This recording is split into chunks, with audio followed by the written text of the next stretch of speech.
Hello and welcome into another episode of Locked On Wolves. Today on the show, some NBA news and notes as we wrap up the preseason, a couple of key injuries, of course, the Kyrie Irving news out of Brooklyn. So thoughts on all that. And then Zach Lowe at ESPN released his annual league pass rankings. Where do the Timberwolves rank? How high have they risen since last year's ranking?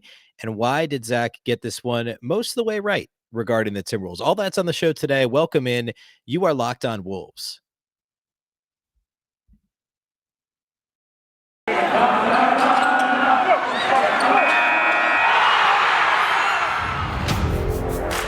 You are Locked On Timberwolves, your daily Minnesota Timberwolves podcast. Part of the Locked On Podcast Network. Your team every day.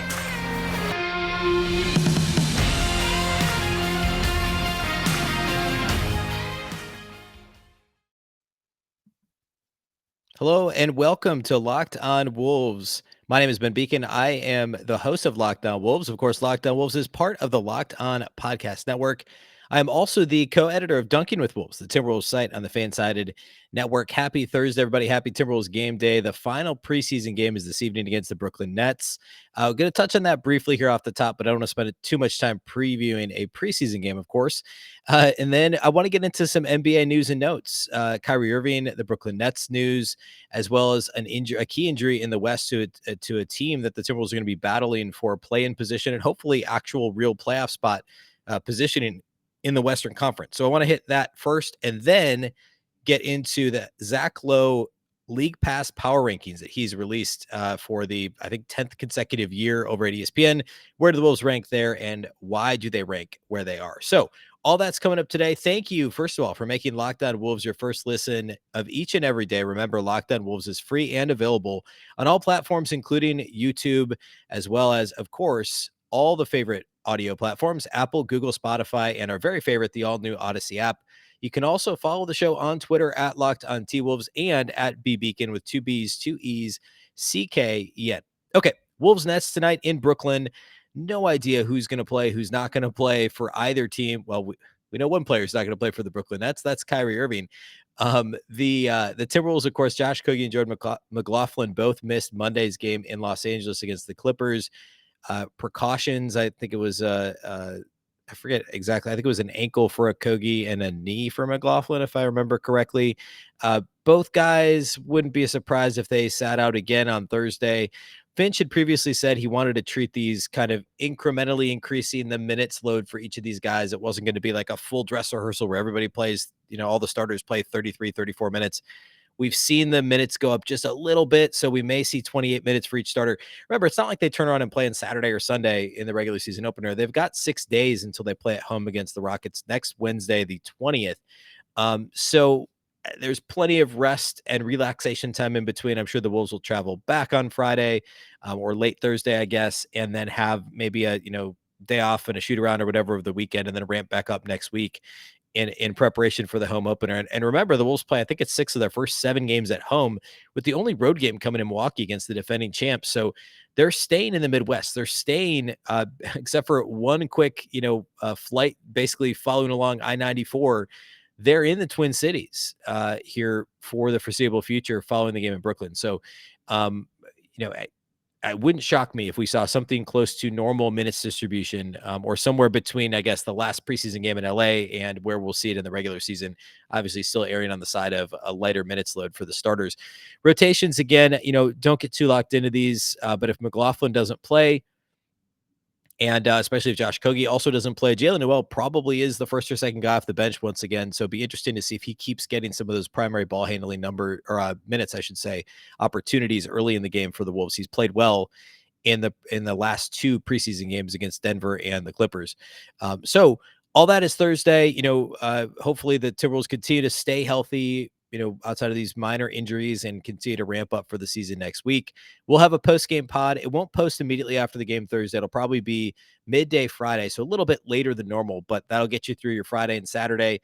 And then next week, we'll ramp up for the season. I'll do predictions, win total predictions for the Timberwolves, where I think they'll end up in the West, and maybe some over-unders, kind of see how things shake out next week. And then real basketball. It all goes down next week. So all that's upcoming here in the next few days. Quickly, a couple of NBA news and notes.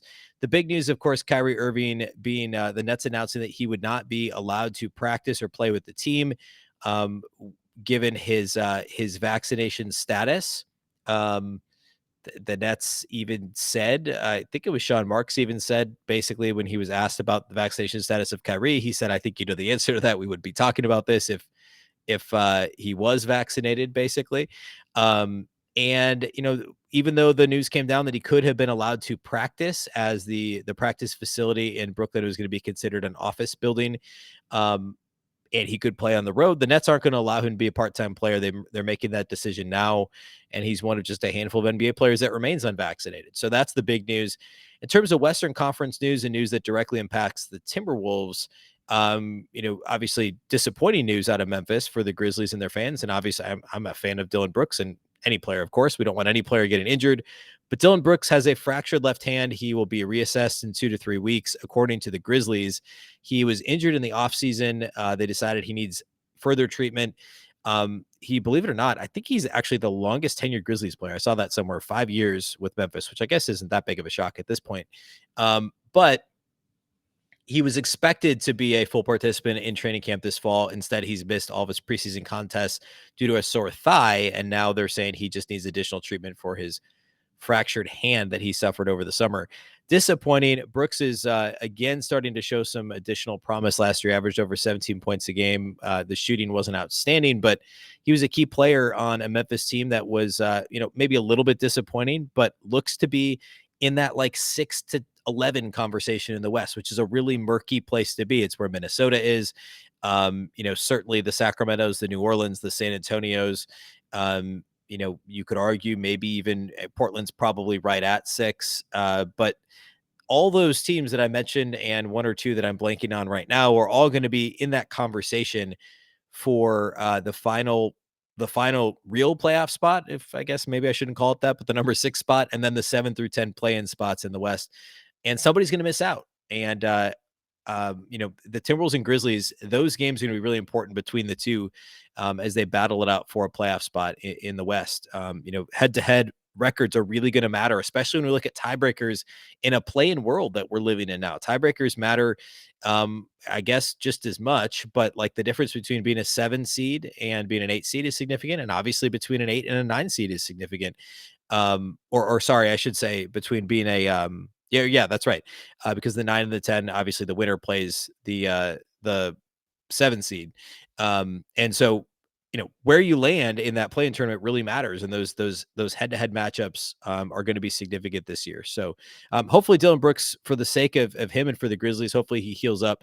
But that is notable in terms of those teams in that 6 to 11 range in the Western Conference. Okay, next I want to get into Zach Lowe at ESPN's League Pass rankings. He ranks all 30 teams in the league by basically their watchability. I'll talk a little bit about his ranking method, I guess, and where I stand and where he stands on the Timberwolves. We're going to get to that here next. First, though, let's talk about our outstanding friends at Sweatblock. There's a few topics that are not fun to talk about, and one of them is absolutely excessive sweating. You know exactly what I'm talking about. I've dealt with this myself. Sweating through your shirt for no reason. It's definitely embarrassing, whether it's while you're public speaking, just an interview, I guess a speech, first date, whatever it might be. Nobody wants to sweat through their shirt, and that's why I use Sweatblock antiperspirant wipes. Sweatblock is stronger and more effective than most clinical antiperspirants. You simply apply it at night before bedtime, go to bed. The next morning, you wake up, wash, and go about your day without worrying about sweat. Guaranteed. I know it sounds too good to be true. You literally only have to use Sweatblock once, maybe twice a week, and it keeps you dry the entire time. No more pitting out, no more picking your shirts based on which one might hide sweat better. Sweatblock wipes are doctor created and doctor recommended. They work for up to 7 days per use, and there's a dry shirt guarantee. Sweatblock doesn't keep you dry. You'll get your money back. Featured and tested on the Rachel Ray Show by firefighters, Sweatblock has been a bestseller on Amazon for the past decade, over 13,000 reviews, and currently is still number 1 in Amazon's antiperspirant category. With Sweatblock, you can wear what you want to wear. It'll be your little secret to confidence, and the wipes are a must-have for everyone's toiletry bag. If you or someone you love is dealing with the issue of excessive sweating, you have to check out Sweatblock. Get it today for 20% off at sweatblock.com with the promo code Locked On, or at Amazon or CVS if that's more convenient. But again, sweatblock.com. The promo code is Locked On for 20% off. Sweatblock.com. promo code Locked On for 20% off today. All right, let's talk Zach Lowe league pass rankings on ESPN. This is not an ESPN Insider article, so you don't need the to get past the paywall to read it. Over at ESPN, and I'll just kind of hit the cliff notes, I guess, on what Zach, how he does this. It's interesting. Basically, he has 5 categories: the zeitgeist, which is do humans care, or as he says, do actually humans care about this team? Star/highlight potential. Um, Will there be something spectacular you don't want to miss during the game? Style, are they tactically interesting? Style of play, obviously. League pass minutia, which he calls announcers, jerseys, court designs. I love ranking that specifically. Court designs, jersey, anything aesthetic. That's often what gets me to flip to, when the Timberwolves aren't playing, when they play a late game, whatever. Uh, you know, that's like why the Brooklyn Nets always rank highly on my list. I love their court. I love their announcers. That's one of my favorite ones. And then unintentional comedy. So he says coaches making funny faces, passive aggressive teammates, frequent bloopers, sneaky irritants. I would put Quinn Snyder's hair on that list. For me, the Quinn Snyder hair thing is always unintentional comedy in my mind. And there's plenty of good examples of that. Those are the 2 things. The Nets and Quinn Snyder's hair are 2 things that stand out to me on this list. Well, I guess fitting in his categories. That's my list, to be clear, not Zach's list. So anyway, he ranks all the teams in 5 categories and scores them 1 through 10, then totals up the score. Last place is, I'm not going to read through all of them, obviously, but last place is Oklahoma City Thunder. They only have 18 points, which is hard to do. And basically, he says they've got Shai Gilgeous-Alexander, and that's it. Maybe Alexei Pokasevsky, depending on how how Poku's second season in the league goes. I think he's a lot of fun to watch, but can also be he can be the engineer of the or the conductor of the train wreck that the Thunder were for much of last season. And then some of the usual suspects, the Cleveland's, Orlando's, San Antonio's. If you listen to Wednesday's show, I talked about the future power rankings. These are all teams that were very low in the future power rankings, which, by the way, I'll get back to that in a second and why it's interesting the Wolves are as high as they are on this list. But you go from Oklahoma City to Cleveland to Orlando to San Antonio, Houston, all teams that were at or below where the Wolves were, except for the Spurs. Detroit at 25. And then we'll skip up to where the Wolves are. The Timberwolves actually came in on this list at number 19, which was pretty surprising to me. On last year's list, which was, of course, released in December, the Timberwolves were 21. So they rose 2 spots in the rankings, which I guess given that context, I'm a little surprised because at this point last year, we didn't know what Anthony Edwards would be. I don't know that you could argue that as of last December, before Edwards set foot on an NBA court in a regular season game, that anybody would have thought he'd be more entertaining than he is, on or off the court for that matter, in terms of when there's a microphone in his face. But like, did anybody think he would be a better dunker than he is? Which is kind of like, I mean, if you're talking league pass, that's what's entertaining, right? It's not like he's an ultra inefficient scorer. He's not quite Andrew Wiggins when it comes to his frequency of long mid-range twos, difficult shots that clank off the rim. He's more efficient as a scorer than Wiggins. He's more spectacular as a scorer than basically any player in the league. So I was a little surprised that given Edwards and now relative health and the addition of Patrick Beverley, who Lowe mentions, and I'll get to that in a minute, the Wolves only rose 2 spots. Still, number 19 is not bad. I will note back in 2017, which is now 4 years ago, the Timberwolves were actually as high as number 10, which was leading into the good Butler year, the 17-18 season. Everybody knew the Wolves would be good with Butler and Towns, which is why they got as high as 10. This was also shortly after, I guess, a couple seasons into the New Jerseys. No, this might have actually just been season 1 of the New Jerseys. So, I guess they're not new anymore, but the current version of the jerseys of the Timberwolves jerseys was released that year, as well as new court, Jimmy Butler, more veterans on the team, the Jeff Teagues and Taj Gibsons. Not that they're the reason they were ranked so high, but that would be why, as a whole, the Timberwolves were as high as number 10 that season. But they went from 10 and 17, they slid each year down to, they were 21 last year. Now they're at 19 at the start of the season. So I want to go through what Zach says about the Timberwolves. I'll hit a couple of those first, and then I'll kind of give my thoughts on his thoughts. Let me just say, he starts this, and actually he does this too, and I'm assuming it's absolutely intentional. Spells the team name wrong. So if you're trying to control F for the Timberwolves, you're not going to land on the Timberwolves on this page. He spells it wrong, as the Wolves did in their news release announcing the, as he calls, sudden and very Wolvesy firing of their president of basketball operations, of course, Gerson Rosas, roughly 3 weeks ago now. So he says he gives the Wolves bonus comedy points for misspelling their own team name in their own news release. He then says, this is interesting. You could order the next half dozen teams any way you want, and there's a good chance Minnesota will be one of the league's 10 most entertaining teams. So there you go. He has them 19th, but then says there is a good chance, not a chance, a good chance the Wolves will be one of the league's 10 most entertaining teams, which I guess is not technically what this ranking is. That means he's docking their court jerseys, I don't know, the minutia stuff, some of that other, the other things that impact his rankings. He says the Wolves hit the gas and fired more threes once Chris Finch took over, which is interesting because, of course, as we all know, Ryan Saunders had the reputation of open it up, play fast, don't play defense. Not that he told them not to play defense, but less defense, more threes, play small ball. In reality, Finch's offense is simpler. They were able to play faster, more successfully overall, and actually did shoot more threes because it was just a less complicated offense under Finch. And then Lowe says something, if you listen to this program, I've talked about this quite a bit. Finch is an offensive guru with a long history of pushing skilled bigs to unlock the full breadth of their game. My commentary, if you're not familiar, Nikola Jokic in Denver, Finch had him for a year. He had DeMarcus Cousins and Anthony Edwards together in New Orleans. And those aren't the only bigs he's coached, of course, but perhaps the most notable ones or most relevant for Timberwolves fans. Lowe goes on to talk about Towns is the most versatile scoring big man ever, or he says might be the most versatile ever. Finch will leverage every weapon, his jumper, explosive pump and go game, unstoppable arsenal, power and finesse. Towns is a solid passer. He'll push for more, play him at the elbows. We've seen a lot of that, and I've talked about that a ton here at Locked On Wolves. Lowe then says Towns has the potential to be a top 10 player. The gap between here and there comes down to defense, grit, and really caring about the grimy parts of winning.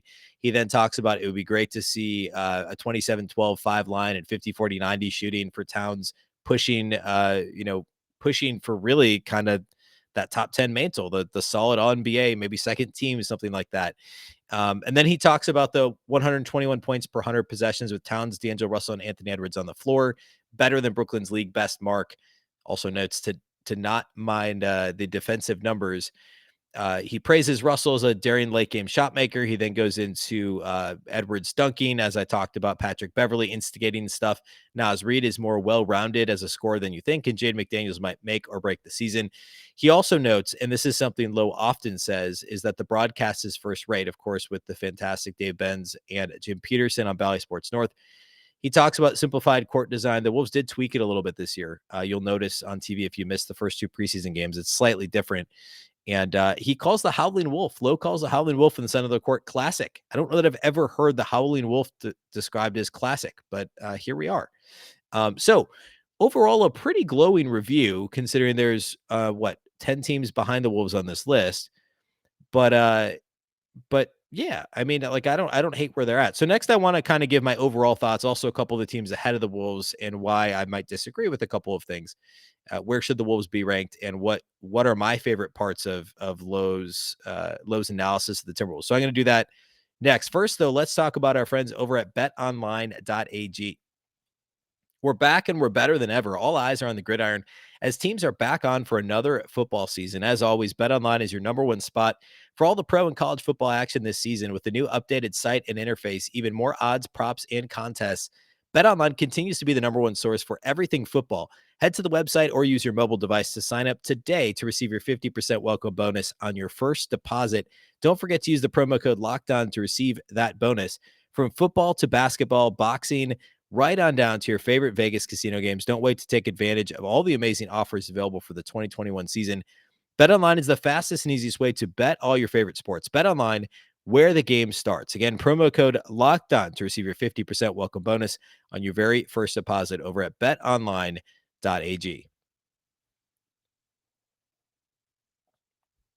Okay, putting a bow on the Zach Lowe League Pass rankings at ESPN.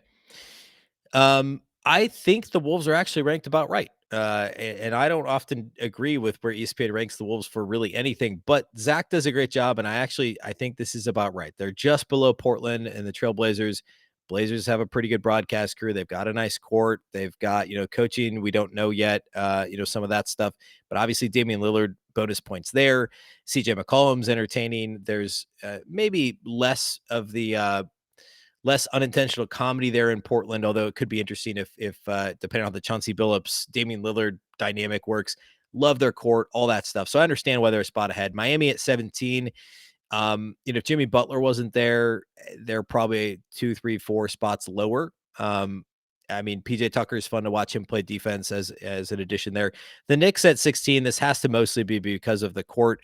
Tom Thibodeau yelling on the sideline is entertaining to people that don't have to watch him 82 times a year like Timberwolves fans did for several years.